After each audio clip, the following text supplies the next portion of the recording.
The primary elements of form, points, one-dimensional lines, two-dimensional planes, and three-dimensional volumes, can be seen to exist in all spatial environments. As conceptual elements, the point, line, plane, and volume are not visible except to the mind's eye, but we can sense the presence of points marking positions in space, planes defining boundaries of volumes, volumes of forms and space.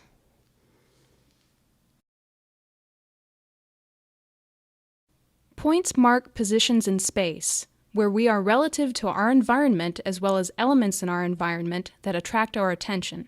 Because a point theoretically has no dimension, to visibly mark a position in space, it can be projected vertically into a linear form, such as a column, obelisk, or tower. As a prime element in the vocabulary of form, a point can serve to mark two ends of a line, whether real or imagined, the intersection of lines, the center of a field.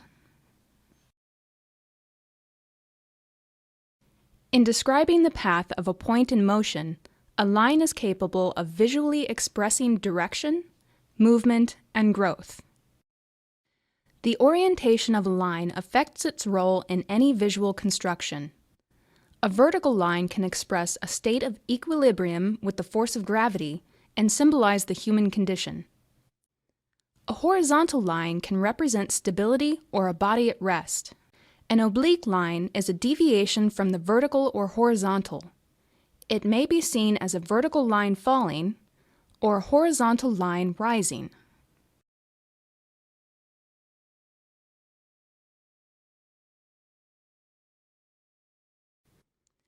Two points describe a line. Although the points give this line finite length, the line can also be considered a segment of an infinitely longer path. Extended vertically, the 2 points define a plane of entry and an approach perpendicular to a gateway, signifying passage from one place to another. Linear members that possess the necessary material strength can express movement across space, provide support as posts and columns, and carry loads across space as beams,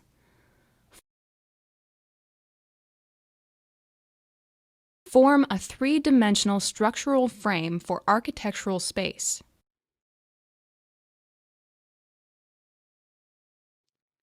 At a smaller scale, lines can articulate the edges and surfaces of planes and volumes.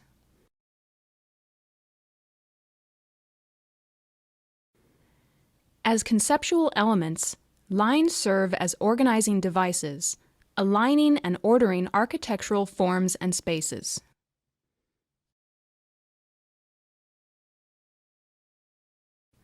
A transparent spatial membrane can be stretched between 2 parallel lines. A series of parallel lines reinforces our perception of the plane described. The lines can be represented as a series of columns establishing a colonnade, the penetrable boundary of adjacent spatial zones.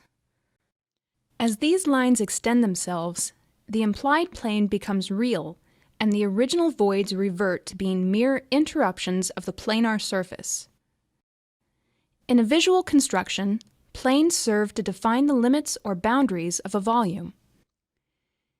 In architectural design, we manipulate 3 types of planes. The overhead plane can be either the roof plane that spans and shelters the interior spaces of a building, or the ceiling plane that forms the upper enclosing surface of a room. The base plane can be either the ground plane that serves as the physical foundation for building forms, or the floor plane upon which we walk. The wall plane is active in our normal field of vision and vital to the shaping and enclosure of architectural space. In urban situations, the facades of buildings serve as walls that define courtyards, streets, and such public gathering places as squares and marketplaces.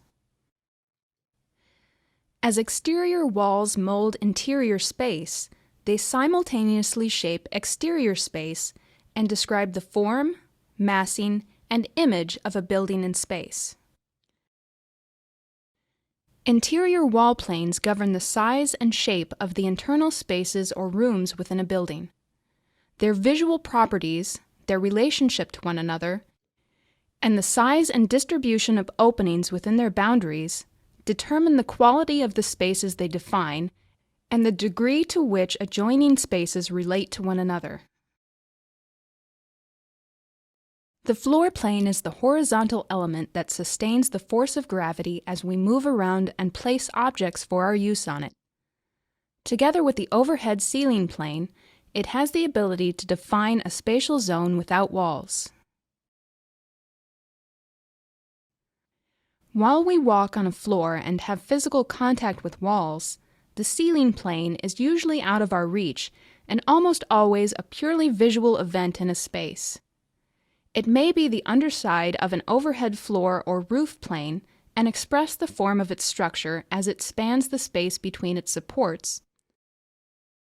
Or, as a detached lining, the ceiling plane can symbolize the sky vault, sheltering and unifying the different parts of a space. It can serve as a repository for frescoes and other means of artistic expression, or be treated simply as a passive, receding surface. All volumes can be analyzed and understood to consist of points or vertices where several planes come together, lines or edges where two planes meet, planes or surfaces which define the limits or boundaries of a volume. As a three-dimensional element in the vocabulary of design, a volume can be either a solid, space displaced by mass, such as a building that stands as an object in the landscape, or a void, space contained or enclosed by planes, such as a room contained and defined by wall, floor, and ceiling planes. At the urban scale, building forms themselves may serve as containers and can be read as masses that define volumes of space. Many spaces are, in fact, not discrete volumes. Rather, they can and often do merge with or overlap adjacent spatial volumes while retaining their identity as singular entities. It is important to discern these multiple readings of space in the environments we encounter or imagine while designing.